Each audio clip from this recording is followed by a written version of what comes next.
ચાલો મિત્ર, આજે હું તમને એક એવા વ્યક્તિ સાથે મિલાવવા જઈ રહ્યો છું જે ધંધુકાની અંદર મીરાવાડીમાં રહેતા હતા અને એમની કહાની શું છે એ આપણે જાણીએ આજ. બરાબર, તો ચાલો એક મુલાકાત લઈ લઈએ એમની.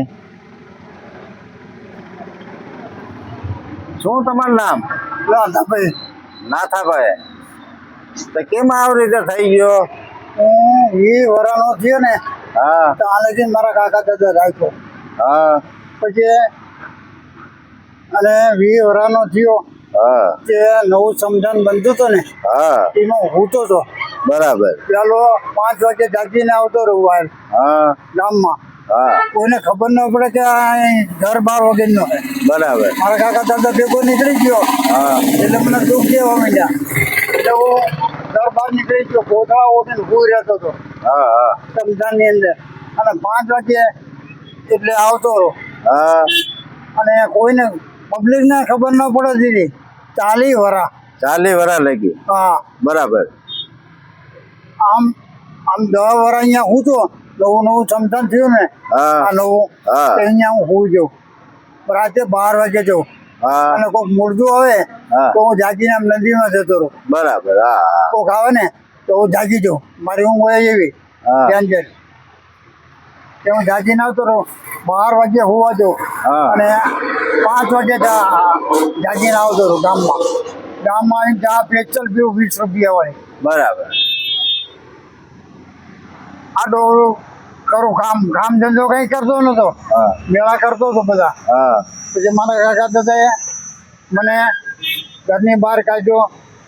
એમની ભેગો હું રહેવા નતો માંગતો. હા મને મારી નાખવા કરે કે હું બીતો હતો.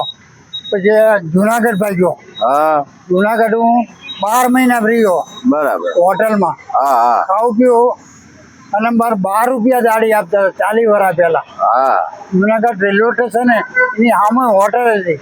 એ હોટલમાં 10 દરવાજાની સામે નોકરી કરી 12 મહિના લગી. પછી હું હોશિયાર થયો. હા મારા કાકા દાદા માથા ભરે. હા લવજી રહ્યો ને, લવજી હા ઈ કે હું બીકનો મારો આવું નહીં અહીંયા. લવજી ભાલુ કે? લવજી ભાલુ. બરાબર. એ હું 21 વર્ષ લગી ન આવ્યો. પછી હા પછી હું અહીંયા આવ્યો. પછી તૈયાર થયો. હા પછી એને સામો પડ્યો. હા એ મને મારવા ધારી લઈને આવે હા આમ ભાલુ ગામે અને લાકડું લઈને એ મને મારે. હા. તો હું સામો થયો. એ પછી આસ્તે આસ્તે હું મેળા લાઈન પકડી. હા જુનાગઢ થી આવ્યો ને, હા પછી હું અહીંયા ગામમાં રહ્યો. પછી આસ્તે આસ્તે મારો દોકો માંડ્યો. મેળા કરતો હતો 12 મહિનાની અંદર. 3 મહિના મેં ધંધો કરતો અને 12 મહિના બેઠા બેઠા રોટલો ખાઉં બરાબર. અને પૈસા મારી પાસે ખૂટે નહીં. ફૂટે ને એ લાખોપતિ હતા. અત્યારે આ પેરેલાસ થઈ ગયો એટલે તમને આવું બધું થયું. ત્યારે એવી વાજી વાજી છે, કહું પડતું કહું. વાહ ગયો. પછી હું 3 વર્ષમાં પૈસા વાળો થઈ ગયો. હા કે મારી પાસે 1.5 લાખ રૂપિયા એ હોંગરીમાં હા હા 3 મહિનામાં કમાઈ લેતો હતો. એવો મેળા કરતો હતો. બરાબર. હા હા દિનનો ધંધો કરતો હતો અને 2-4 નોકર આરે મારી હોય હા અને કચ્છના બધા મેળા કરતો હતો. બરાબર. પછી ગામમાં કોઈ લગ્ન નીકળે, ફૂલેકો નીકળે ને, હા એટલે મને નો કોઈ કહે. પણ આમ ફૂલેકો નીકળે ને તો 1000 રૂપિયાના છૂટા લઉં. હા 1000-2000 ના બરાબર. અને ઉડાડું. ઉડાડો. અને કઈ ભેગું કરવામાં સમજો નહીં, ભણેલો નથી, ગણેલો નથી. હા હા મને આજે એક આંકડાની ખબર નથી પડતી. બરાબર. હા 60 વર્ષથી અમારા આધારે હા કે હું આસ્તે આસ્તે પછી રખડતો થયો. ધર્મશાળા રીવીમાં રહેતો હતો 12 મહિનાથી. 5 વર્ષ રહ્યો. હા 1000 રૂપિયા ભાડું આપતો હતો. હા પછી હું આસ્તે આસ્તે આગળ આવ્યો. હા. મને તકલીફ આ પડી 5 વર્ષની અંદર. મને હું આ છું, હા મને બહુ તકલીફ પડે. એવું. 5 વર્ષની અંદર મને આ થયું ત્યારે એમાં દેજો વણઝારો હે ને, હા એ મને બહુ સાથ દીધો. બજાર એટલે ભગવાન આવું કરે. હા અઠવાડિયા મને 5-6 હજાર રૂપિયા થઈ જાય. એ થઈ જાય હું દવા લેવા જાઉં. શું વણઝારાનું નામ કીધું? તેજાભાઈ વણઝારા. તેજાભાઈ વણઝાભાઈ. વાહ ભાઈ વાહ. એ મને અઠવાડિયે 5,000 રૂપિયા લઈ જાય હા અને ટાંકીમાં નાખીને મને માલાવાડા લઈ જાય. હા અને હું ધર્મશાળામાં રહેતો હતો. હા પછી 12 મહિના લગીને ખાટલા પડી રહ્યો, 2 મહિના 3 મહિના દવા કરાવી. બરાબર. આટલું રિઝલ્ટ મારું આમ ડોકું ભરી ગયું. હા બોલી નતો એકતો, મૂંગો થઈ ગયો તો. હા આ તો જીવન ઉગડી ગયું અમારી. બરાબર. અત્યારે આટલું બોલવું નહીં, હું કઈ પેલા બોલીએ નતો એક, પેલા નથી બોલી હતી. બોલી નતો એક. એવો મારો ટેમ કરાવ. બરાબર. હું કોઈને કહી ન શકું. ગામમાં બધાની હારે ઓળખાણ, ગામના મિયાભાઈ દરબારું બધી ગામ મને ઓળખે. બધા હોય. કોઈ એમ કે એમનો કે આ નોંધી નાખ્યો હા અને મને બધાના કરે કે. હા અને અત્યારે મારો ટાઈમ એવો આવ્યો, 5 વર્ષની અંદર મેં એવો દુઃખ વેઠ્યો ને, એક ટાઈમ રોટલો ટિફિન આવે હા અને હું ખાઉં. બરાબર. રાતે ટિફિન આવે ને ભૂખો હોઈ જાઉં, હા કોઈને કહું નહીં, કોઈ ન કોઈ ન કહું. 5 વર્ષ લગી 2 વર્ષ લગીને ધર્મશાળા કાઢી. ધર્મશાળામાં બરાબર. મને એટલી તકલીફ પડે કે એની વાત જોડે. પણ અત્યારે હજી હાલની અંદર અત્યારે એક ટાઈમ કહું હા અને રાતે મળે ન મળે હા હોઈ જાઉં એમની. બરાબર. જ્યાં અહીંયા હોઈ જાઉં. અત્યારે આ ચિત્રા મને જે રહે ને હા. અહીંયા હું 12 મહિના રહ્યો. અને આ તકલીફ પેરેલાઇઝ ની કેટલા વર્ષથી થઈ છે? 5.5 વર્ષ થયા. 5.5 વર્ષ થઈ. હા. કે હું 5.5 વર્ષથી એટલી તકલીફ ભોગવું કે વાત જોવા દો.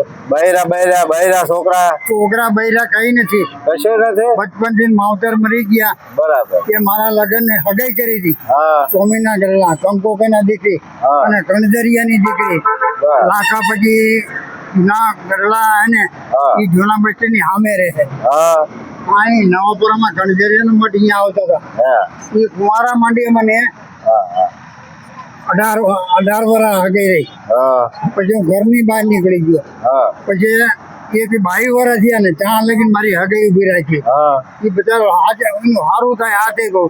એ અત્યારે ભગવાનના ઘરે જતો રહ્યો. હા લાખાભાઈ કણજરિયા. કણજરિયા. હા. અને મને એમના ઘરે લઈ જાય કુંવારા માંડવે. હા 2 દીકરી અને 2 દીકરા હતા. હા જૂના બસ્તીની સામે રહે હા એ લાખાભાઈ. બરાબર. અત્યારે અહીંયા રહેતા કે ન રહેતા હું અહીંયા ગયો નથી. પછી મને એમ કહેતા હતા કે મારી દીકરીએ ચાર ફેરા ફરો. હા. તો મને કાકા દાદાની કોઈ જરૂર નથી. હા મેં કીધું સમજો માફ કરો, મારે લગ્ન નથી કરવો. વાંચો એમને બરાબર છે. બરાબર. તો મને રિપોર્ટ આપ્યો પણ અને અત્યારે રહેવા ખાવા પીવાનું રહેવાનું કઈ નક્કી નહીં. કઈ નક્કી નહીં. કઈ નહીં. બરાબર. ખાવાનું આવે ન આવે. અત્યારે રામ રોટીમાં ખાવા જવું, 20 રૂપિયા રિક્ષા પડવું, જવાનું કરું, આપું, આવવાનું 20 રૂપિયા, 10 રૂપિયા એ થાય અને 20 રૂપિયા મારો ખર્ચો, 70 રૂપિયાનો રોજનો ખર્ચો. ખર્ચો. એ મને માતાજીની દયાથી ને કોઈની આગળ લાંબો હતો નહીં કહેતો. પણ અમને આ 6 મહિનાથી મેં માંગવાનું ચાલુ કર્યું. હા ગણપતપુરા જવું, હા હા અહીંયા આમ બેવું વાટકો લઈને. સાચી વાત. તે બધા 10, 20, 5 રૂપિયા, 2 રૂપિયા મને બધા આપે. આપે આપે. હા. કે 5 દી રહું કે 1000-1200 રૂપિયા આવ્યો મારે. કે અહીં મારે ખૂટે હા. એટલે જવાથી પછી પાછું પાકું. પછી પાછા વ્યાજ. હા ગણપતપુરા. બરાબર. અને એમ હું આવી રીતે તકલીફમાં ઉભો થયો બરાબર. અને કોઈને કઈ નથી શકતો. આ ગામમાં એમ થાય મને શરમ આવે કે હું ગામમાં કેવો હતો અને અત્યારે હું કોકની પાસે કહું મને 2 રૂપિયા દે, મને ચા પીવાય. કોઈને ચાનું નથી કહેતો સાચું. કે હું ચા પી નહીં પીવો, સવારમાં નથી પીતો ચા. હા કોઈ જ નહીં કહેવાનું. મારા પૈસાની નહીં મંગાવવાની પીવાની. બરાબર. બીડી કંઈ નહીં પીવાની અને એમની જિંદગી ગુજારું.